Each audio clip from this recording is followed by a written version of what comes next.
Dahil mag-isa lang po tayo, magluto po tayo ng broccoli, sayote, at saka patola. Simple lang ang ulam natin tonight. Diet is real na mga kakabsat. Umpisahan na natin mag-dieta.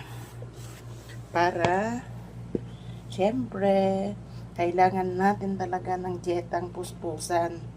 Nakuha na natin ang result ng ating mga laboratory kanina. Ayan, simpleng luto lang naman lulutuin natin yan. Hinalo-halo lang natin. Hinalo-halo talaga. Walang mantika. Nilagay ko lang asin, mushroom powder. Pero meron po tayong sinahog. Veggie tocino.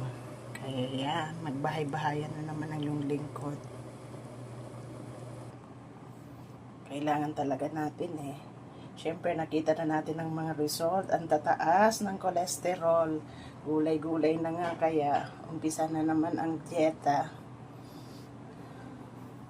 Thanks for watching. God bless everyone.